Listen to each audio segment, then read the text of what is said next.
Simon, thanks for coming here today. First of all, just give us a brief outlook on your career. Thanks for the invite. Yeah, been a journalist since 1989, primarily covering sport and particularly rugby, with the Western Mail, Suffolk's Echo, Wales on Sunday, Wales Online.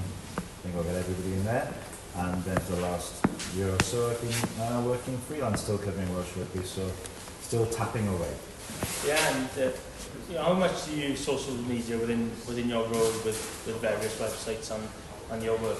Yeah, it's a really useful tool. It's on the one hand, you know, I've built up a sort of large social media following. You've almost got a ready-made audience for your material. So if you sort of write a piece for whoever you're doing it for, you can post a link to that on social media, and that's a means of getting people to read your material, which is, you know, no journalist worth their salt will tell you they don't want anyone to read. There's not much point writing if no one's going to read it.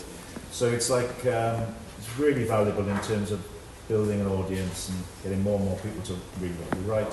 It's also a kind of a one-stop shop in terms of keeping up to date with what's going on in the sporting world. And it's also a means of actually getting in touch with people, other people who use the platform, and keeping people involved in the game. So yeah, it's really important sort of part of the job, utilising it.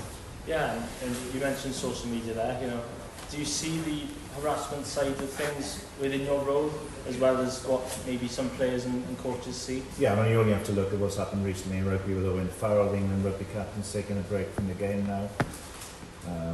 He described it for his and his family's mental health. You've got Wayne Barnes, who refereed the recent Rugby World Cup final. He stepped away. Tom Foley, who was a TMO of the World Cup, also stepping away from the international stage.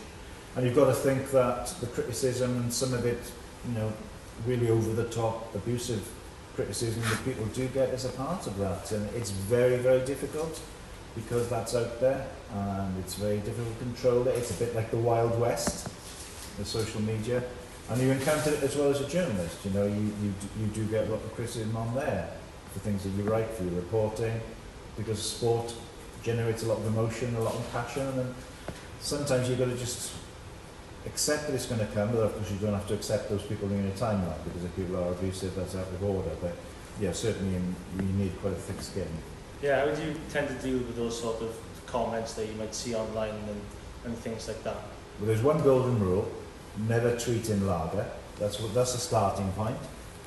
Don't ever go in there when you're having a drink. And I think increasingly, if you do get abuse, my own take is just not to engage with the people. You can block them, you can mute them, because a lot of the time, this is more the case probably for people who make their living playing and coaching in sport. A lot of the time, the kind of keyboard warriors who abuse those people, what they want is a response. So generally, just blanket, leave it go. Sometimes it's difficult. You know, it can get you know, very unpleasant when people are sort of, you know, calling you all things under the sun. But yeah, you've got to just try and stay above it and just do your job as best you can, I guess, is the overall answer. Yeah, and, you know, as a journalist, you know, maybe would you take a little bit of responsibility of calling out some abusive messages? Obviously, you mentioned just now maybe comments towards yourself, but if there's a comment towards either a team or a player or a manager, do you think maybe a bit of responsibility to call that out in a way?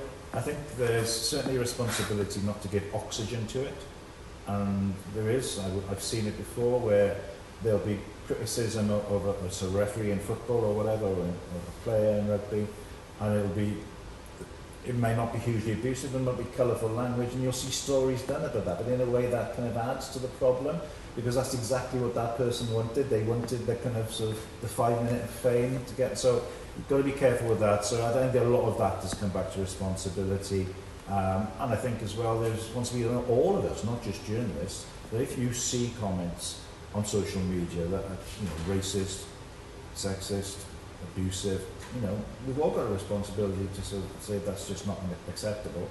And so there's an element of self-policing involved as well, but that's not just for journalists, that's for the whole of society, I think.